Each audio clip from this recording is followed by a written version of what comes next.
nós temos agora a próxima planilha, planilha 3, também, repetindo, vale repetir, só vai ser utilizada se optarmos pela versão completa da ferramenta.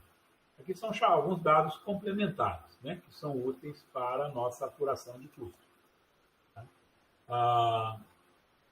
Aqui nós temos a tabela da primeira delas, que é a estrutura sintética de dados financeiros contábeis dos ativos imobilizados, tá? Que são os nossos infraestruturas, os investimentos, os gastos com investimentos.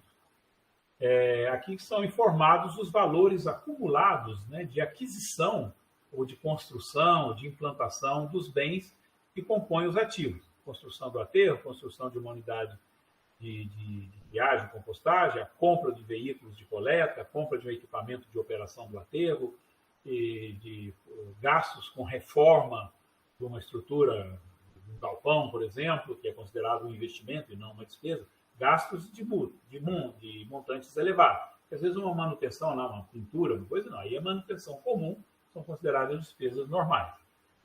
Uma manutenção é considerada investimento quando é uma grande reforma. Você troca uma infraestrutura de ferro que já está deteriorada, etc. Então é como se fosse uma nova construção. Eu incorporo esse custo aí, né, nos ativos em operação. Ele vai durar vários anos. Eu vou apropriar este custo, então, de manutenção, ou de aquisição, ou de construção, ao longo do tempo, uma parcela dele a cada ano, mediante uma taxa anual aí de depreciação. Né? Então, e nós temos a segunda tabelinha, que são informações operacionais que são necessárias para o cálculo dos custos unitários, né? Para formas de rateio aí do custo do serviço. Né? Aqui, novamente, nós voltamos para a tabela da planilha 3. Né? Então, nós temos aqui uma demonstração da nossa planilha 3, né? Das informações complementares para o cálculo do custo do serviço, né? E também de informações para o rateio ou cálculo dos chamados custos unitários, que vão ser a base de cálculo das taxas de tarifa. Essa primeira tabela, nós temos aqui a estrutura sintética de dados financeiros contábeis dos ativos imobilizados. Não é comum, né, que as prefeituras hoje façam a chamada contabilidade patrimonial de forma correta. Ou seja, as prefeituras não fazem a contabilização formal das chamadas depreciação dos seus ativos imobilizados. Né? Às vezes tem um controle patrimonial fora do sistema contábil, muitas vezes relacionados apenas aos ativos móveis, né? Aos bens móveis, né? Veículos, máquinas, mobiliário, computador, que são aqueles que podem ser levados embora para casa, né? Então tem um controle mais aprimoroso. Mas dos imóveis, né? Dos bens imóveis, geralmente tem um controle administrativo, né? Da escrituração do bem do terreno, da edificação, o registro lá no cartório. Na contabilidade, nós vamos encontrar apenas o registro lá do custo de aquisição desses bens, e no valor histórico, está lá na contabilidade, no seu valor histórico, né? De construção ou de aquisição desses bens, né? Que são fixos, né? Terrenos, edificações, etc. E não, daí para frente não se faz mais a contabilidade de depreciação, né? Ou de exaustão, no caso do terreno lá do aterro sanitário, ou de depreciação dos outros bens e edificações, né? Então, muitas vezes a prefeitura não tem isso, então isso é preciso ser feito à parte, né? Existe uma norma que todos os municípios devem e deveriam fazer esta contabilidade. Neste caso, seria possível extrair da contabilidade essas informações já desta forma consolidada, né? Por tipo de serviço, por tipo de atividade, por tipo de bem, né? Qual é o valor que está registrado, histórico, qual é a depreciação acumulada que já foi contabilizado daquele bem e, portanto, já trazer esses valores para cá a partir de um relatório lá da contabilidade. Mas, muitas vezes, a prefeitura não tem essa contabilidade, tem um controle patrimonial, mas não tem a contabilização. Neste caso, é preciso fazer aqui, então, os lançamentos manuais desses valores, né? E no caso de, aqui vocês vão ver que para este caso específico tem informações de 2 anos seguintes para facilitar o entendimento, né, de que são valores cumulativos. Então, por exemplo, aqui eu não tenho nenhum terreno relacionado à atividade de coleta. Eu não tenho lá um terreno comprado para fazer um pátio de manobra, de estacionamento de veículos de coleta. Eu posso usar um outro local. Também não tenho edificações utilizadas para isso. Mas tem os veículos e máquinas, né, equipamentos operacionais de coleta que ficam lá no parque, lá no pátio lá da prefeitura, onde ficam outros equipamentos de prefeitura, né? Mas esses veículos são exclusivamente dedicados ao manejo de resíduos. Então tem lá os valores de aquisição, tá? 2 caminhões compactadores, uma máquina niveladora lá para o aterro, uma máquina compactadora para o aterro, uma pá carregadeira, uma coisa, etc., que tem utilização exclusiva no nosso serviço. Eu tenho o valor histórico contabilizado delas e tenho um histórico contabilizado de depreciação anual, né, desses equipamentos. Então, eu posso aqui essa informação e eu tenho uma previsão no ano seguinte, o ano para o qual eu vou aplicar meu cálculo aqui, se eu vou ou não comprar um novo caminhão, né, ou um novo caminhão compactador, ou uma nova máquina, né, ou se vou fazer uma edificação lá para um escritório, então aí eu lanço manualmente essa estimativa de valor de aquisição de um novo equipamento. No caso aqui, nas célulazinhas de depreciação, para o ano base de cálculo aqui da taxa ou tarifa, existe já uma fórmula de cálculo. Portanto, não vou entrar nesse detalhe, que é objeto da nossa aula prática de utilização da ferramenta. Portanto, eu posso ter essas informações contabilizadas, e eu trago diretamente, eu posso ter que apurar essas informações a partir de relatórios gerenciais ou de previsões orçamentárias no caso de novas aquisições, né? E aí, conforme, aqui é uma tabela bastante completa pelos diversos tipos de bens, né, vinculados à prestação de serviço, inclusive para a parte de uso geral, né, que eu posso ter informações e preencher conforme requisitado aqui na ferramenta. Por quê? Eu vou apropriar ao custo, é uma fração correspondente ao custo anual desta depreciação ou exaustão, né, do ativo, no caso, exaustão no caso do terreno do aterro. Também isso aqui é uma base de cálculo que eu vou ter da minha taxa de remuneração do capital próprio investido em operação. O meu investimento saldo contábil do investimento líquido é o meu capital imobilizado em exercício. E por que é o líquido? Porque o outro já foi recuperado, né? Depreciação aqui, a amortização já recuperou parte. Então, eu estou remunerando aquilo que ainda está em operação. Se eu reutilizei esse ativo, esse recurso recuperado para um novo investimento, ele vai estar incorporado aqui nesse saldo. Se eu retirei esse valor, se for uma empresa, eu distribuí isso para o sócio, esse dinheiro já foi embora.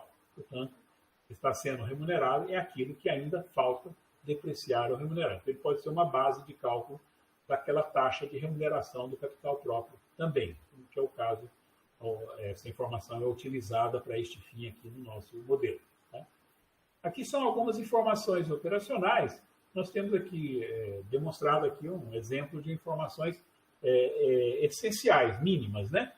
Que a gente precisaria ter se a gente adotar um critério de rateio, né, das despesas para a cobrança, para o cálculo da taxa, baseado, por exemplo, na quantidade de resíduos recebidos, né, pela coleta ou movimentados aí pela coleta ou disposição aí desses resíduos nas unidades de processamento. E aqui então eu informo neste campo essas informações e uma estimativa do que eu espero, né, pelo crescimento ou mudanças aí de costumes, né, de consumo, qual a expectativa de quantidade de resíduos coletados para o ano que eu vou calcular a minha taxa ou tarifa. Essas são informações inseridas aqui com base em decisões aí do gerenciador, né? As informações passadas tiradas de relatórios e as futuras dependentes de qual é a sua previsão de mudanças aí da própria coleta. Se ela está diminuindo, se ela está aumentando. Né? Aqui também, nessa versão completa, é interessante eu ter essas outras informações, porque eu posso utilizar isso como base, por exemplo, para calcular preços específicos de receber resíduos, né, de grandes geradores no aterro sanitário. Portanto, ele vai dispor lá uma quantidade. Então, eu posso apurar depois o custo do aterro com base naquelas informações de despesas relacionadas ao aterro, ter um custo médio de operação do aterro, dividir esse custo pela quantidade total que entra no aterro, que é além da coleta convencional, da coleta seletiva, que os rejeitos vão para lá também para o aterro, a disposição de resíduos públicos, né, originários aí da limpeza pública, que a prefeitura leva para dispor no aterro, o resíduo de grandes geradores, né, depositado em aterro, e assim por diante. E aí eu posso estabelecer um preço médio para o aterro e estabelecer um preço público para cobrar desses outros geradores que não são beneficiários aí da coleta convencional, aqueles que estão sujeitos ao pagamento da taxa ou tarifa. Então, para isso, eu posso estabelecer um preço público, né?